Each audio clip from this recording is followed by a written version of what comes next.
Hi guys, John back with another anti-guru video, and I've been chatting to some of my good colleagues about flat conversions. Now I know there's a lecture coming up. I know I'm going to be giving a lecture on flat conversions very soon. I'm writing it right now, and it was actually quite opportune that one of my good friends and colleagues, Sunny Mahal, Mr. Sunshine State of Mind himself, gave me a ring and said, John, can you just run me through really quickly flat conversions? You know, I do some mentoring myself.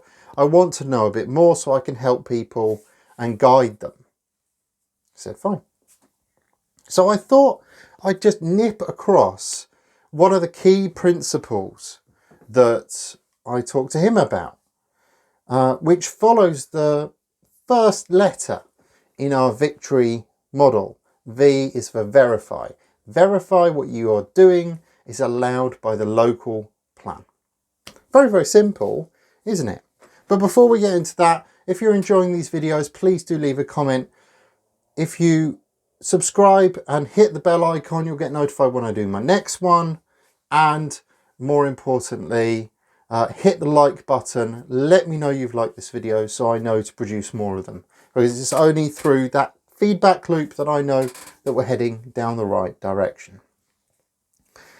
That all being said, let's get into the question of flat conversions. So the flat conversion policy type, you normally find them buried deep either in a development management procedures document or a core strategy, or if you're really coming unstuck, then they're in an SPD or SPG, supplementary planning document or supplementary planning guidance, and that's there to put meat on the bones of a rather woolly policy. What you normally find, however, is one of two types of policy floating around.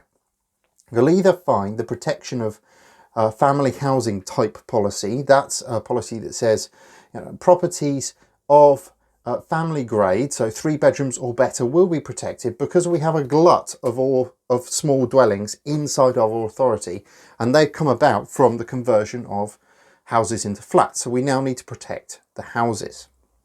So you normally find that type. Or alternatively, you find the type of the square meterage. So there is a square meterage threshold where a house below that square meterage cannot be converted. A house above that square meterage can be converted. Very simple, very easy to work out. So I just want to deal with how to approach either, if I can. And again, this is advice I gave to Sunny. So Sunny, it's your fault, mate, that we're doing this now. And of course, I'll be able to go into it in more detail when I have a look at the lecture later and give some examples, but for right now let's just talk about it theoretically.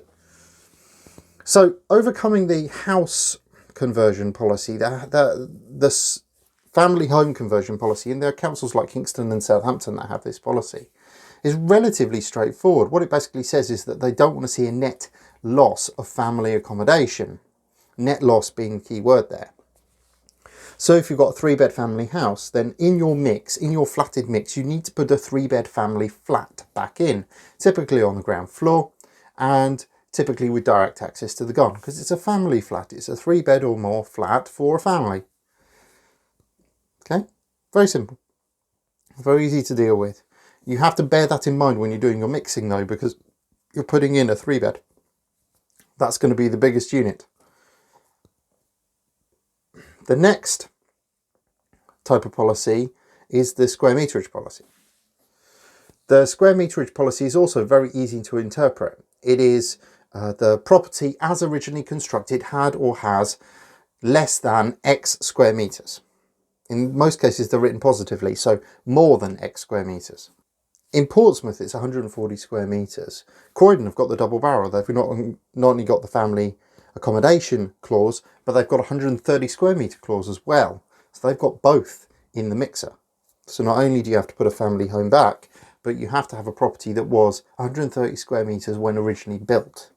The lowest I've ever seen is about 110 square meters for this type of policy. They're both there to do the same thing, which is protect a certain housing type from conversion. We can all understand that and appreciate how that works. What you have to do is apply the policy directly. So think about it from a point of view of giving you a target to hit then. If the policy is 130 square metres, then you're not going to target anything that's less than 130 square metres on the EPC. You're going to target properties that are greater than 130 square metres in size. And if they have that mixing criterion as well, then you're going to be needing a ground floor that's at least 74 square metres or thereabouts in size to get a 3-bed out of it. That's based on the current national standards at time of recording. If you're unable to do that, if you're unable to hit those mixing targets, then it's very simple. In most cases, you simply don't get planning permission. Now, even if you're able to hit those targets, you do have to then think about how many units you're putting in the building and how are you going to fit them in. Bear in mind, the national standards are starting to become ubiquitous now.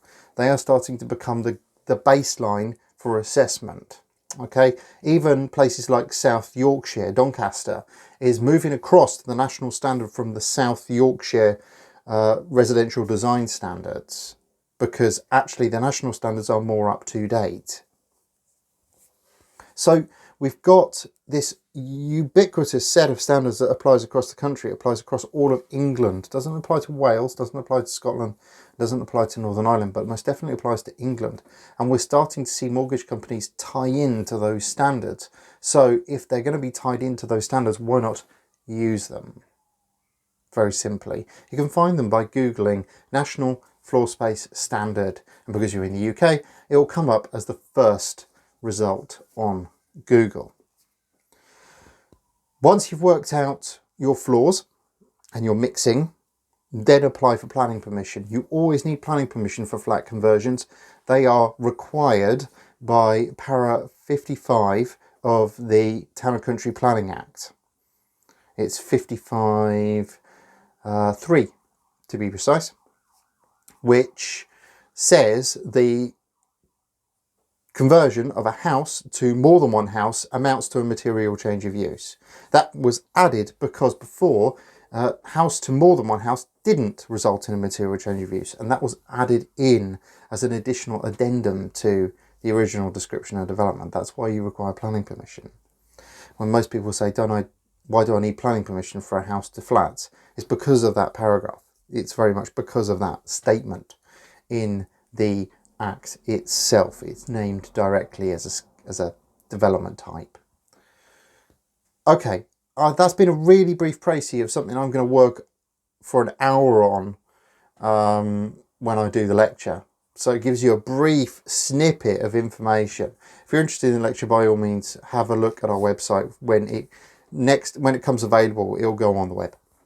All right, I hope that's been helpful to you guys. Have a great evening. If you've liked this video, hit like, comment, absolutely subscribe. Don't forget to read your local plan, because your local plan will tell you how to do it. You don't need a planning consultant to read your local plan. You just need a pair of eyes. They're the best set of sensors that you have available to you. Have a great day, and I will see you very, very soon for the next Anti-Guru.